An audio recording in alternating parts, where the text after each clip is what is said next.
Al-Quran, Datuk Dr. Haji Zahasan Muhammad. Assalamualaikum warahmatullahi wabarakatuh. Innal hamdalillah nahmaduhu wa nasta'inuhu wa nastahdihi wa nastaghfiruh wa natubu ilayhi wa natawakkalu alayhi wa na'udzu billahi min shururi anfusina wa sayyiati a'malina may yahdihillahu fala mudilla lahu wa may yudlil fala hadiya lahu.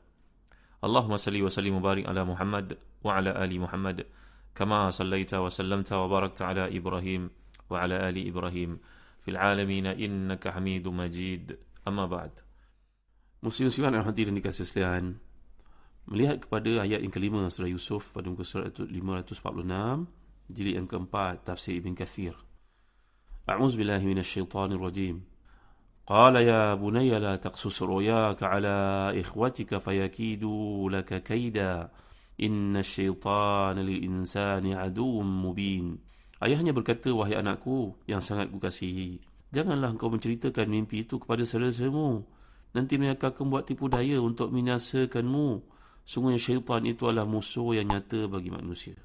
Kita telah pun bincangkan perkataan ru'ya. Dan sebenarnya pentakwilan mimpi ini memerlukan satu kepada kemahiran. Sebab itu dalam tafsir Tahrir Tanwir, Imam Ibn Ashur menyatakan bahawa sebenarnya mimpi itu ada martabat-martabatnya. Ru'ya, di ru'ya maratib. Dia ada martabat-martabat dia. Minha, antara suar af'al tahaqqaq amthaluha fil wujud, mithlu ru'ya an-Nabi SAW annahu yuhajir min Makkah ila ardi dhati nakhlin. Jadi, mimpi itu lihat sangat direct. Mudah untuk faham seperti yang berlaku dalam kehidupan Nabi SAW dalam hadis sahih Bukhari dan juga Muslim. Nabi melihat baginda berhijrah ke tempat yang dipenuhi dengan pokok-pokok kurma. Walaupun asalnya Nabi menyangkakan itu Yamamah, tapi akhirnya ia merupakan Madinah. Maka apa yang dilihat oleh Nabi secara fizikal samalah dalam ru'ya yang baginda lalui ketika tidur. Begitu juga Nabi SAW telah pun diperlihatkan oleh Allah SWT seorang perempuan yang dibawa datang oleh malaikat dalam ditutup dengan kelambu seperti sutera, dan Nabi pun disuruh oleh pembawa wanita tersebut untuk membukanya. Ikshifha fahiya zawjuka fakashafa fa idza hiya Aisyatun. Maka Nabi SAW disuruh oleh malaikat yang membawa wanita tersebut kepada baginda supaya membuka kelambu itu, dan Nabi melihatnya adalah Aisyah. Maka fa'alima annahu sayatazawwajuha. Maka Nabi pun faham bahawa itu merupakan isyarat daripada Allah dalam mimpi itu bahawa baginda diperintahkan untuk mengamini Aisyah radhiyallahu anha. Ini adalah satu bentuk mimpi, kata Imam Tahir Ibn Ashur. Wa hadha an-naw' nadir wa halatul kashfi fihi qawiyatun. Dalam konteks ini, mimpi seperti ini, kata beliau, jarang-jarang berlaku kerana ia bersifat direct. Mimpi daripada Allah memang mudah untuk difahami. Mimpi daripada para malaikat perlu ditakbirkan, perlu ditakwilkan, perlu ditafsirkan. Kan itu memerlukan kepada siapa yang mahir, yang saleh, yang mampu untuk memberikan takwilan. Dan ada juga di kalangan mimpi ni, kata Imam Tahir Ibn Ashur tadi, bahawa ia merupakan rumus lil haqaiq. Dia merupakan satu benda yang bersifat simbol ataupun satu benda bersifat clue terhadap benda yang mungkin akan berlaku. Ini memerlukan kepada satu penjelasan. Seperti contoh yang dikemukakan, ini kata beliau, wa hadha akthar anwa'ur ru'a. Ini antara mimpi yang paling banyak sekali berlaku. Minhu ru'ya Nabi SAW annahu yashrab min qadh labanin hatta ra'a fi azfarihi summa ata fadlahu Umar Khattab radhiyallahu an wa ta'biruhu dhalika bi annahu al-ilm. Itu Nabi SAW minum susu dan Nabi merasa puas dengan minumnya, sehingga rasa kepuasan itu sampai kepada anggota badan Nabi SAW. Kemudian Nabi beri bakinya kepada Umar.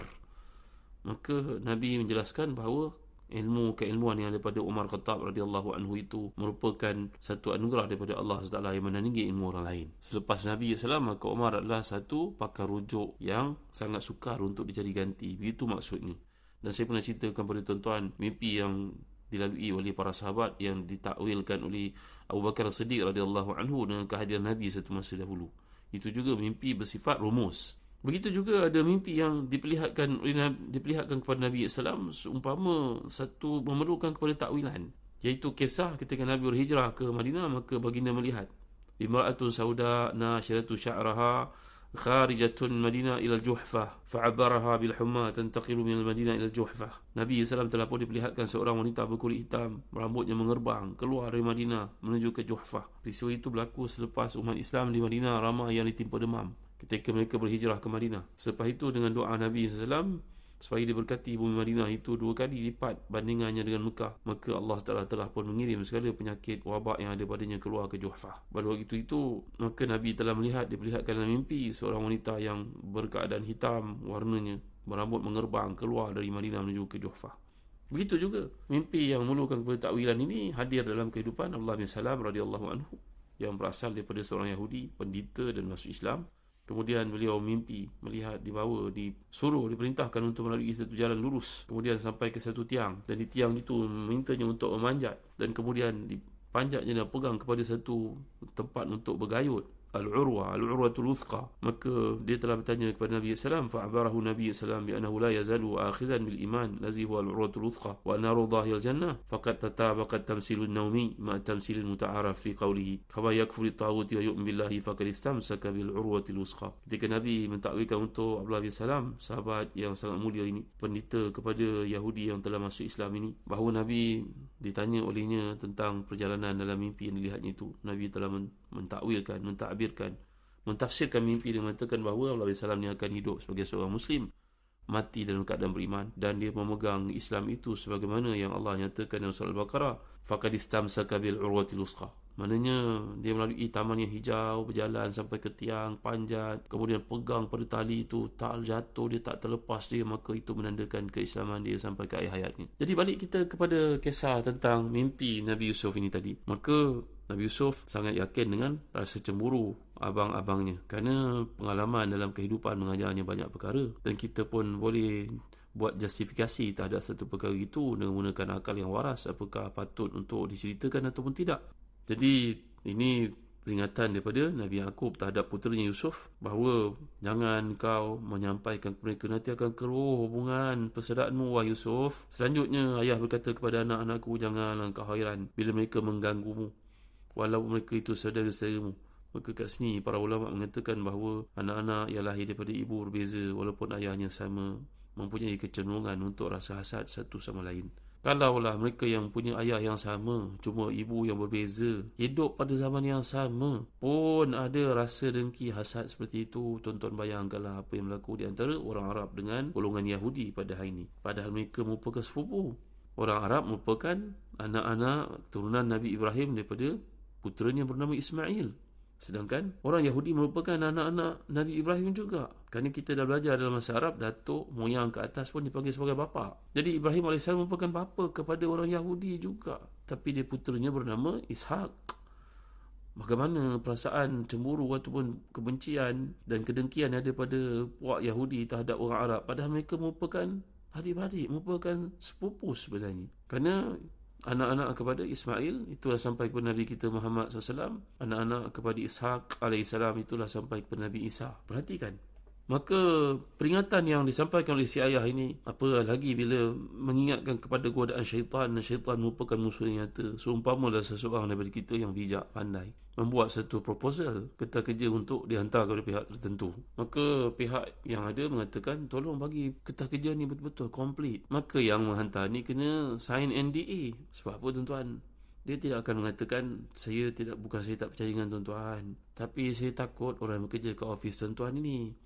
Kerana banyak kejadian berlaku, akhirnya apa yang dipanggil sebagai IP orang lain tu, intellectual property orang lain tu, mudah dikebas oleh orang lain. Saya bukan meragui tuan-tuan yang ada depan saya, tapi saya meragui yang belakang sana. Ramai yang bekerja bukan kerana Allah SWT pada hari ini. Maka demikianlah ta'lil yang diberikan itu juga dapat kita lihat bila Nabi SAW menyatakan hal yang sama seperti kata Tahir Ibn Ashur dan tafsirnya, iaitu ketika Nabi SAW menyatakan kepada para sahabat ketika baginda berjalan bersama dengan isinya Safiyah radhiyallahu anha dalam kegelapan malam di Madinah pada waktu ketika itu musim sejuk. Kerana sebelum itu fitnah terhadap Aisyah radhiyallahu anha telah terjadi. Hadithatul Ifk yang kita pelajari menerusi surah An-Nur, bagaimana kaum munafikun telah mengadakan cerita-cerita dusta terhadap kesucian isteri Nabi SAW. Maka perkara itu mendorong Nabi SAW untuk memanggil sahabat yang lalu dalam keadaan mempercepatkan perjalanannya. Nabi memanggil mereka, ala rislikuma innaha Safiyah.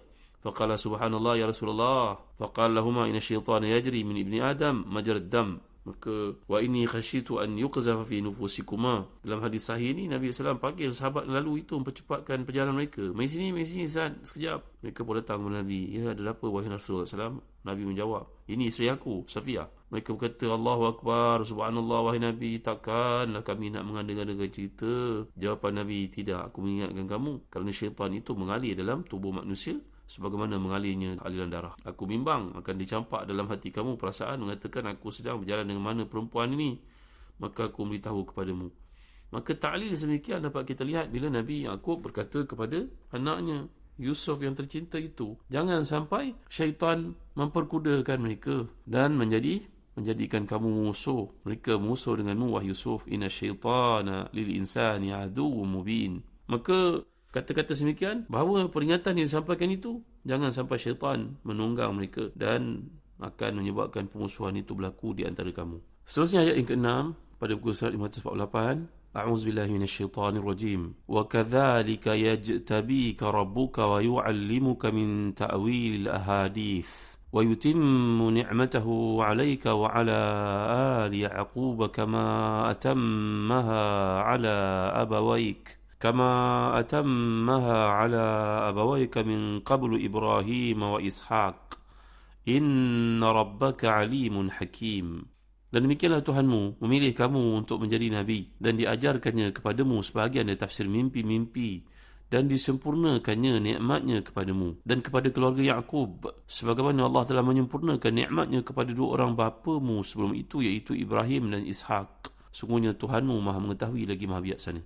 Allah mengkhabarkan apa yang dikatakan Yaqub kepada puteranya Yusuf, bahawa sebagaimana Allah telah milihmu, memperlihatkan kepadamu mimpi yang luar biasa itu, kebersamaan bintang-bintang dengan matahari, bulan semua sujud kepadamu. Ini adalah petunjuk bahawa engkau akan menjadi Nabi, nak. Dan dia akan mengajarimu tentang tafsir mimpi-mimpi, iaitu seperti yang dikemukakan oleh kebanyakan para mufassirin, Mujahid dan lain-lain. Kemudian wa yutimmu ni'matahu 'alaik, dia akan menyempurnakan nikmatnya kepadamu, iaitu dengan mengutusmu dan beri wahyu kepadamu.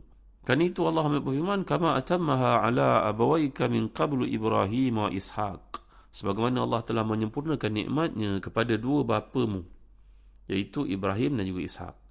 Nikmat Nabi Ibrahim ini iaitu baginda AS mengalami macam-macam ujian sehingga Allah Taala memberikan kepada baginda pemerintahan, kekayaan, memberikan kepadanya, sehingga sebelum itu Nabi Ibrahim mengalami berbagai-bagai ujian, dibakar oleh Namrud contohnya, kemudian isinya dirampas oleh Maharaja Mesir itu, tapi akhirnya Nabi Ibrahim AS telah pun dianugerahkan Allah keturunan yang ramai. Setengah para ulama mengatakan bahawa Nabi Ishak juga diberikan Allah berbagai kelebihan selepas dia mendapat ujian, antaranya hendak disembelih. Tapi yang sebenarnya kebanyakan para ulama tafsir mengatakan yang disembelih itulah Ismail, bukannya Ishak. Dan dalam banyak riwayat dikemukakan oleh Imam As-Suyuti dalam Durrul Mansur contohnya, bahawa yang kuat adalah sembelihan itu dikenakan perintah tersebut kepada Ismail, bukannya Ishak. Kerana itu ibadah korban disyariatkan dan diikuti sampai ke waktu sekarang ni.